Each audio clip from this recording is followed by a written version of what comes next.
Expression लेने के लिए आपने क्या करना है, क्वेश्चन को आई के साथ लेट कर लें equal to square root x dot d x लिख। ठीक है, जब आप इसको लेट कर लेंगे इसके बाद ये जो रेडिकल फॉर्म में है जैसे कि जजर की फॉर्म में है, ठीक है, रेडिकल को हमने इसको फ्रैक्शन में लेके जाना है। तो आपको मालूम है स्क्वायर रूट जो होती है बेसिकली पावर 1/2 होती है। हम यहाँ पर स्क्वायर रूट को फ्रैक्शन पावर जो है वो 1/2 में कन्वर्ट कर देंगे, ठीक है, और डॉट डी एक्स लिख। सही हो गया। के बाद मैं आपको बता दूं कि हर क्वेश्चन में आपने ये काम करना है और एक साइड पर आपने रफ वर्क करना, चाहे तो बोर्ड के पेपर में भी ये आपने ज़रूर। ठीक है, यहाँ आपने बेस का डेरिवेटिव लेना है। बेस आपको पता है यहाँ पर एक्स है, ठीक है। अगर आप एक्स का डेरिवेटिव लेते हैं, चूँकि हम जानते हैं एक्स का डेरिवेटिव 1 होता है, ठीक है। तो जितने भी क्वेश्चन आप करें मैं आपको यही सजेशन दूंगा कि आपने हर क्वेश्चन के अंदर रफ वर्क मस्ट है, लाजमी है, करें। चाहे तो इसके दरमियान में लाइन भी लगा लें रफ वर्क के और क्वेश्चन के दरमियान में, तरह भी लिख दें, कोई फ़र्क नहीं है, ये क्वेश्चन का ही पार्ट होता है।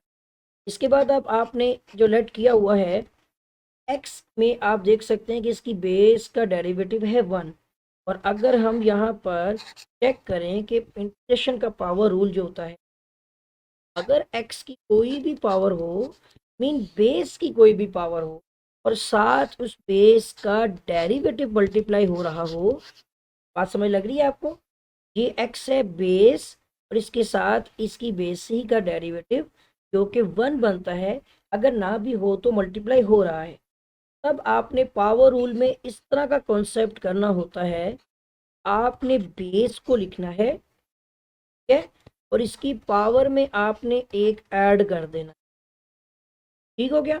और यही पावर आपने नीचे फ्रैक्शन में डिवाइड भी कर देनी, से आपका इंटेग्रल खत्म हो जाएगा और लास्ट में आपने प्लस सी लगा देना।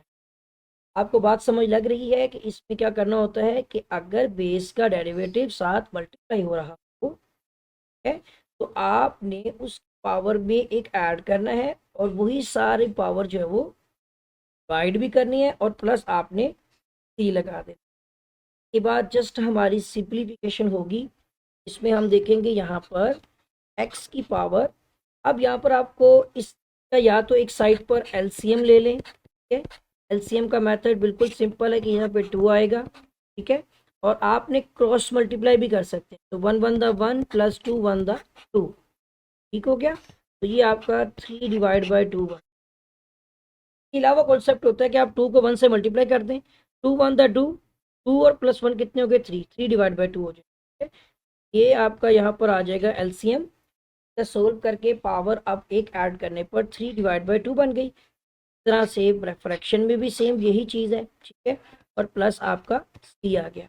अब यहाँ देखिएगा कि नीचे 3/2 जो है, इसमें 2 जो है 2 वो नीचे डिवाइड हो रहा है, आपने ऊपर भेज देना है। तो इस तरह से ये 3/2 जो ऊपर जाके 2 हो जाएगा, इस तरह से ये 3 आ जाएगा 2/3, ठीक है, और x की पावर हो जाएगी 3/2 और प्लस आपका जो है वो सी आ जाएगा।